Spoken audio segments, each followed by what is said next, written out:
Yeah, just day two. The helmets practices, these practices are strictly for fundamentals, technique, spacing, alignments, substitutions, all the little things, a ton of individual work.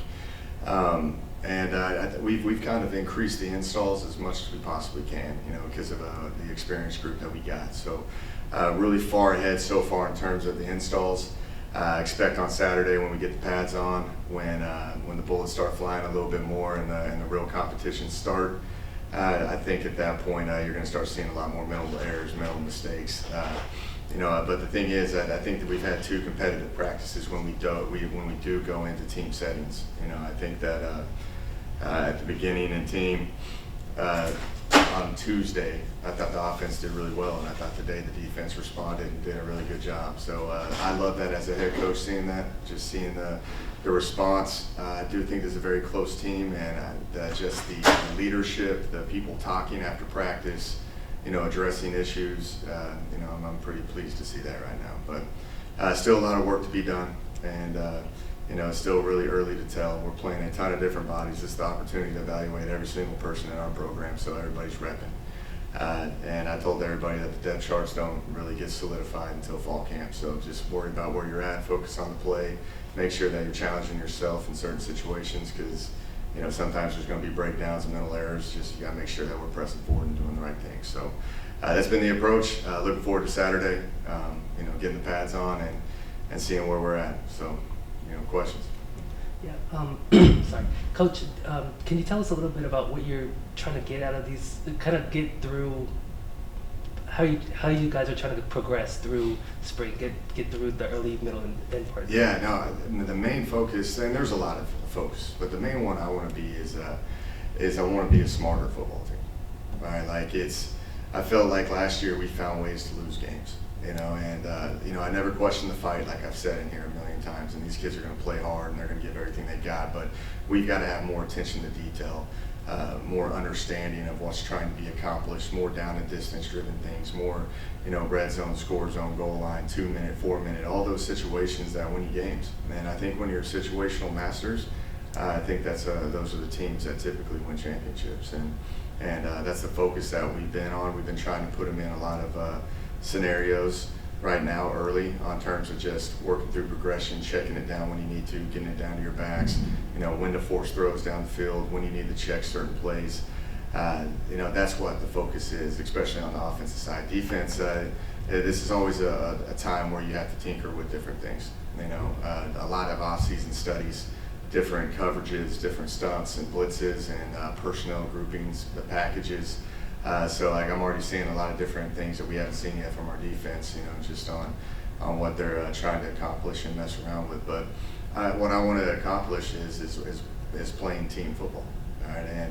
And when injuries happen, which if you look at the past 2 years with us, with injuries and COVID situations, we played a lot of different bodies, and we have to be hitting on all cylinders, and the next man up has to go in. We still have to play efficient football. So the word efficiency has probably been used a million times right now, and it's probably going to continue on for the rest of this year, because that's the name of the game, is playing smart football. And so how do you get more efficient in the spring?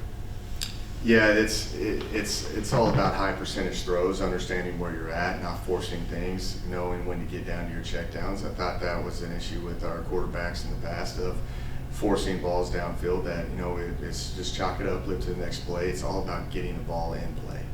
Don't have to hold on to it. Protection. It's hard.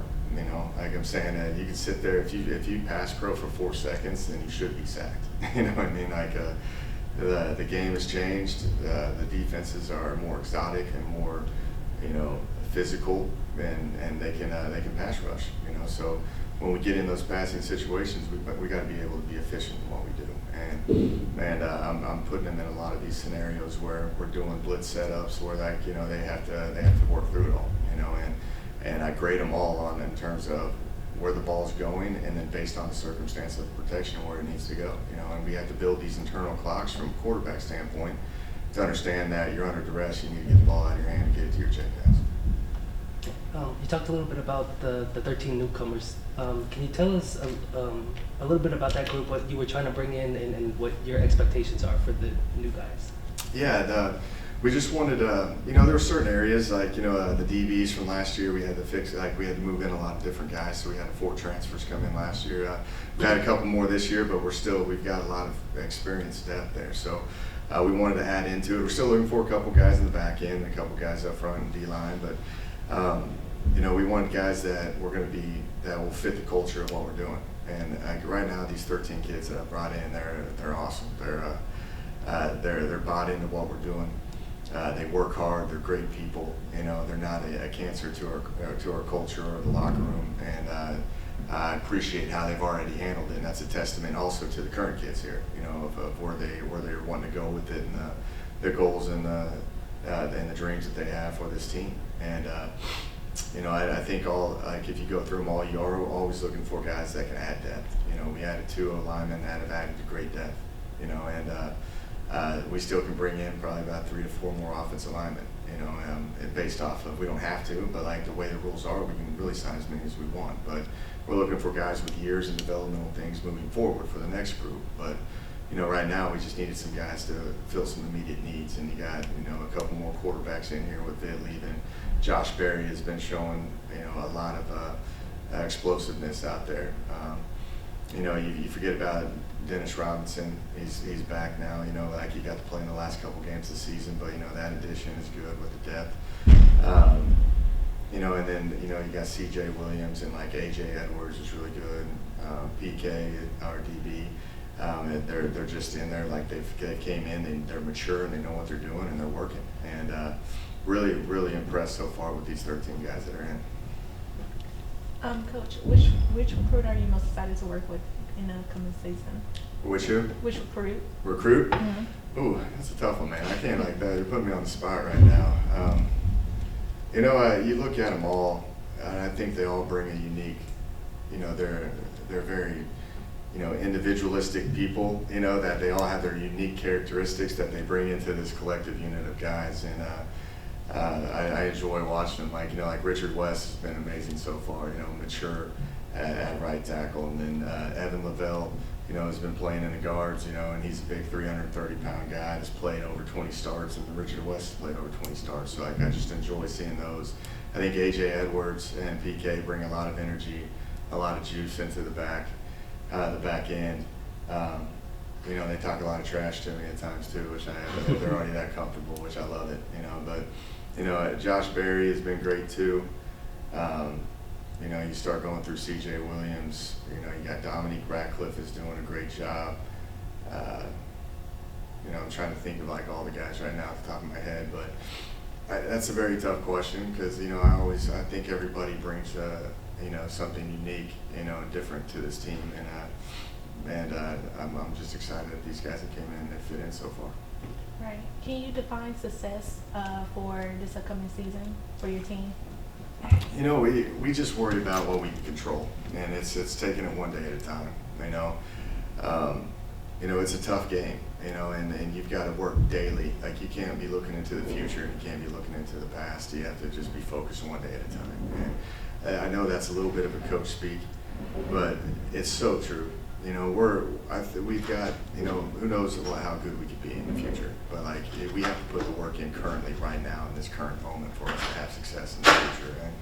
And I think those are the culture talks we're having with the kids, that we need to take it one day at a time. And if you gel collectively as a group and you hold each other accountable and to a higher standard, the rest will take care of itself, and then that will be a successful team because you've emptied out everything that you've got. You're giving everything into this program, and you can be content and happy with where you're at because you did everything you could for this program, for this team.